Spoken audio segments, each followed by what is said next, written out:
ഫലത്തെ എങ്ങനെയാണ് നമ്മൾ ഈ ഫലം കാണേണ്ടത്? ഇപ്പോൾ ലോക്സഭാ തെരഞ്ഞെടുപ്പിന് ശേഷം പ്രധാനമായിട്ടും എല്ലാവരും പ്രചരിപ്പിക്കാൻ ശ്രമിച്ചിരുന്നത് ഇടതുപക്ഷം ഇതാ ഒലിച്ചു പോയിരിക്കുന്നു, കടുത്ത ഭരണവിരുദ്ധ വികാരമാണ് സംസ്ഥാനത്തുള്ളത്. അപ്പോൾ അതാണ് ലോക്സഭാ തെരഞ്ഞെടുപ്പ് പ്രതിഫലിച്ചത്, അല്ലാതെ മറ്റ് രാഷ്ട്രീയ പ്രശ്നങ്ങളല്ല എന്നതായിരുന്നു പ്രധാനപ്പെട്ട പ്രചാരവേല. അതിലിപ്പോൾ ചേലക്കരയിൽ തന്നെ ആലത്തൂർ പാർലമെൻറ്റ് മണ്ഡലത്തിൽ നേരത്തെ അവിടെ MLA ആയിരുന്ന ശ്രീ രാധാകൃഷ്ണൻ മത്സരിച്ചപ്പോൾ രാധാകൃഷ്ണൻ തന്നെ മത്സരിച്ചിട്ടും ഈ ചെറിയ ഭൂരിപക്ഷമാണ് അവിടെ ലഭിച്ചിട്ടുള്ളത്. ഇതെല്ലാം ഭരണവിരുദ്ധ വികാരമാണ് ചേലക്കരയിലെ അസംബ്ലി മണ്ഡലത്തിൽ ആലത്തൂർ ജയിച്ചപ്പോഴും പ്രകടമായതെന്ന് വരെയുള്ള പ്രചാരവേലകളായിരുന്നു ശക്തമായി ഉണ്ടായിരുന്നത്. AICC ജനറൽ സെക്രട്ടറി തന്നെ തെരഞ്ഞെടുപ്പ് പ്രചരണ ഘട്ടത്തിൽ പറഞ്ഞു, യഥാർത്ഥ രാഷ്ട്രീയ പോരാട്ടം നടക്കുന്നത് ചേലക്കരയിലാണ്, ബാക്കി രണ്ടും ഞങ്ങളുടെ സിറ്റിംഗ് സീറ്റുകളാണ്.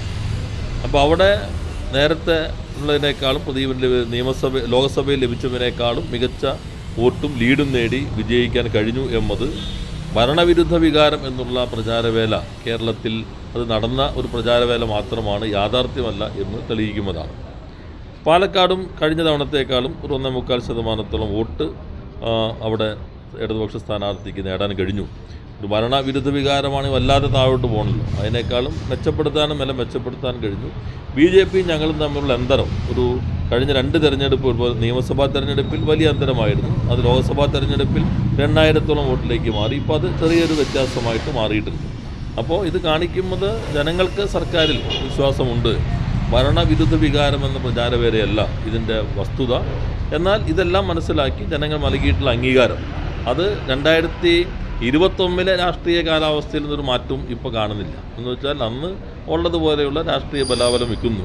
ഗവൺമെൻറ്റിനും ജനങ്ങൾ കുറേ കൂടി വിശ്വാസം അർപ്പിക്കുന്നു. അതിനനുസരിച്ച് കുറേ കൂടി ഞങ്ങൾ ജനങ്ങളിലേക്ക് എത്തിക്കുന്നതിനും മുന്നോട്ട് പോകുന്നതിനുമായിരിക്കും ശ്രമിക്കുക.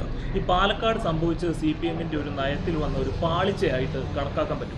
BJPയും ഞങ്ങളും തമ്മിലുള്ള അന്തരം കുറഞ്ഞതും ഞങ്ങളുടെ വോട്ട് കൂടിയതും അത് പാളിച്ചെന്ന് സാധാരണ വിലയിരുത്താൻ പറ്റില്ല. അല്ല, കോൺഗ്രസിൽ നിന്ന് തന്നെ ഒരു സ്ഥാനാർത്ഥിയെ കണ്ടെത്തിയ CPM-ന് സ്വന്തമായ ഒരു സ്ഥാനാർത്ഥിയെ നിർത്താൻ കഴിയാത്തത് കൊണ്ടാണെന്നൊരു വിമർശനവും വന്നല്ലോ.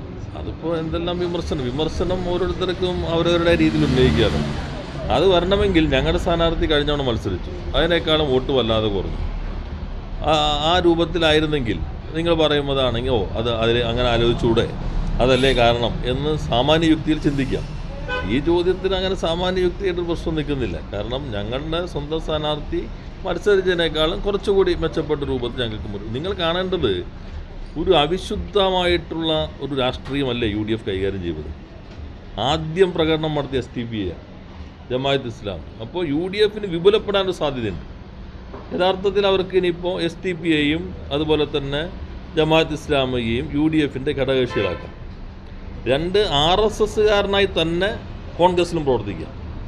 നേരത്തെ ജനതാ പാർട്ടിയിൽ ഒരു ഇരട്ടംഗത്വ പ്രശ്നം വന്നിരുന്നു. RSSലും ഈ 2 അംഗത്വം പറ്റുമെന്നുള്ളൂ. അതിന് പുതിയ പ്രശ്നം വരും. ഇപ്പോൾ കാര്യാലയത്തിന് സ്ഥലം കൊടുക്കുന്നവർക്കും കോൺഗ്രസിൽ തുടരാം, ശാഖയ്ക്ക് കാവൽ നിന്നവർക്ക് തുടരാം, ശാഖ നടത്തുന്നവർക്ക് തുടരാം. അപ്പോൾ ഒരു ഇരട്ട അംഗത്വത്തിൻ്റെ പ്രശ്നം ഇനി കോൺഗ്രസിനകത്ത് ഉയരാൻ പോവുകയാണ്. ഇത് RSSനൊപ്പമാണ്. ഒരു വശത്ത് RSSകാരനായി തന്നെ കോൺഗ്രസിനകത്ത് നിർത്താം, മറുവശത്ത് STPയെയും ജമാഅത്ത് ഇസ്ലാമിയും മുന്നണിയിൽ നിർത്താം. അപ്പോൾ ഒരു പ്രതിസന്ധി ഇനി പതുക്കെ കോൺഗ്രസിനകത്ത് രൂപം കൊള്ളും. അതിൻ്റെ ചില ഈ തെരഞ്ഞെടുപ്പിൻ്റെ ഫലത്തിൽ നിന്നുണ്ടാകും എന്ന് തന്നെയാണ് കണക്കാക്കേണ്ടത്. പരസ്യവുമായി ബന്ധപ്പെട്ട് കുഞ്ഞാലിക്കുട്ടി വിമർശിച്ചത് പരസ്യം കൊടുത്തിട്ടും LDFന് രക്ഷയുണ്ടായില്ല. അല്ല, പരസ്യത്തിൻ്റെ വസ്തുതകളോട് ആരും വിമർശിച്ചിട്ടില്ലല്ലോ, പരസ്യത്തിൽ പറഞ്ഞ കാര്യങ്ങൾ വിമർശിച്ചിട്ടില്ലല്ലോ. ഇപ്പോൾ തെരഞ്ഞെടുപ്പിൻ്റെ തൊട്ട് മുൻപ് EP ജയരാജൻ്റെ ഭാഗത്തുനിന്ന് വന്ന ഒരു അദ്ദേഹത്തിൻ്റെതായിട്ട് വന്ന ഒരു അഭിപ്രായ പ്രകടനങ്ങളൊക്കെ ഉണ്ട്. അതൊക്കെ സരിൻ്റെ തോൽവിയെ ബാധിച്ചിട്ട് പ്രധാനപ്പെട്ട ഘടകങ്ങളല്ലേ? അല്ല, അദ്ദേഹത്തിൻ്റേതാണെന്ന മട്ടിൽ നിങ്ങളെല്ലാം കൊടുത്ത അഭിപ്രായങ്ങൾ അങ്ങനെയായിരിക്കും അതിൻ്റെ ശരിയായ മലയാളം. അദ്ദേഹത്തിൻ്റേതായി ഒന്നും വന്നില്ല. അദ്ദേഹത്തിൻ്റേതാണെന്ന മട്ടിൽ ഒരു നിർമ്മിതി നടന്നിട്ടുണ്ട്. യഥാർത്ഥത്തിൽ DC ബുക്സ് ആ ഘട്ടത്തിൽ തന്നെ പറയേണ്ടതായിരുന്നു ഞങ്ങളായിട്ട് കരാറില്ല.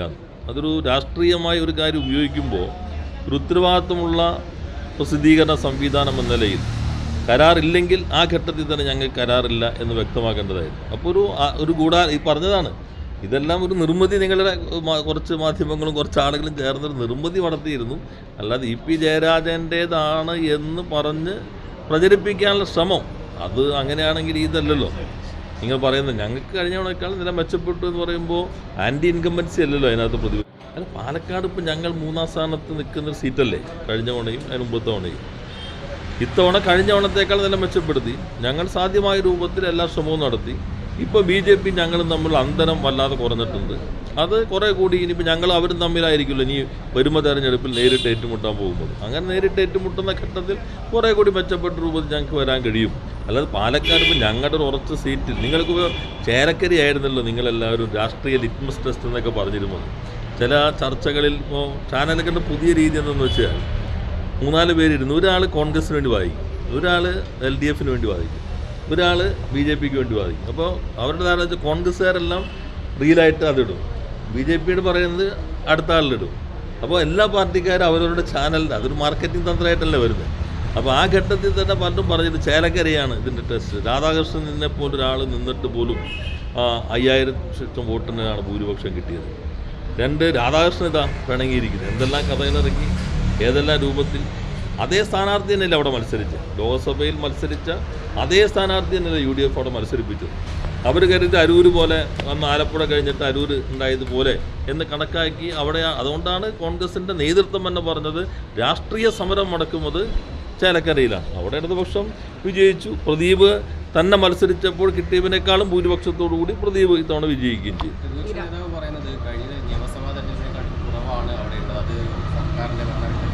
അല്ല, അദ്ദേഹം പറഞ്ഞത് കഴിഞ്ഞ നിയമസഭാ തെരഞ്ഞെടുപ്പ് അത് രാധാകൃഷ്ണൻ്റെ സ്ഥാനാർത്ഥിത്വം അതിന് മുമ്പത്തേക്കാളും വലിയ ഭൂരിപക്ഷം വന്നു. അന്ന് അദ്ദേഹം എന്ത് പറഞ്ഞു? രാധാകൃഷ്ണൻ മന്ത്രി തന്നെ കോൺഗ്രസ് നേതൃത്വം പൊതുവെ പറഞ്ഞതാണ്. ആരൊക്കെ എന്തൊക്കെയാണ് ഇപ്പോൾ ഓർത്തിട്ടില്ല പറയുന്നത്. മന്ത്രി മത്സരിച്ച സീറ്റ് ഇതാണ്. മന്ത്രി മത്സരിച്ച സീറ്റ് മന്ത്രിയുടെ അസംബ്ലി മണ്ഡലത്തിൽ വല്ലാതെ കുറഞ്ഞു. ഈ 39,500 5000 ഇഷ്ടമായി കുറഞ്ഞു. ഇതാണ് ഭരണവിരുദ്ധ വികാരം എന്ന് അന്ന് പറഞ്ഞ കോൺഗ്രസിൻ്റെ അഭിപ്രായം അതായിരുന്നു. ഇപ്പോൾ അന്നത്തേക്കാളും വിരുദ്ധത കൂടി കുറഞ്ഞു എന്നാണോ നമ്മൾ സാധാരണഗതിയിൽ അന്ന് ഇവരെത്തിയ നിഗമനത്തെ വിലയിരുത്തേണ്ടത്? അന്നത്തേന്ന് വെച്ചിട്ടുണ്ടെങ്കിൽ പൊതു രാഷ്ട്രീയ അന്തരീക്ഷമല്ലേ ലോക്സഭ തെരഞ്ഞെടുപ്പിൽ. ഇപ്പോൾ ഗവൺമെൻറ്റിനോടുള്ളൊരു വല്ലാത്ത എതിർപ്പാണെങ്കിൽ ഇങ്ങനെയായിരിക്കും സംഭവിക്കുക. ഗവൺമെൻറ്റിനോട് ജനങ്ങൾക്ക് എതിർപ്പില്ല. ഗവൺമെൻറ് നല്ല കാര്യങ്ങൾ ചെയ്യുന്നു. അത് ജനങ്ങളിലേക്ക് എത്താതിരിക്കാൻ നിങ്ങളെല്ലാവരും കൂടി നന്നായി ശ്രമിക്കുന്നു. അതിന് മറികടന്ന് ഞങ്ങൾ ഓരോരുത്തരിലേക്ക് എത്താൻ ഞങ്ങൾ ശ്രമിച്ചുകൊണ്ടിരിക്കുന്നു. അതിനൊരു അംഗീകാരം കിട്ടിയിട്ടുണ്ടെന്ന് തന്നെയാണ് കണക്കാക്കുന്നത്.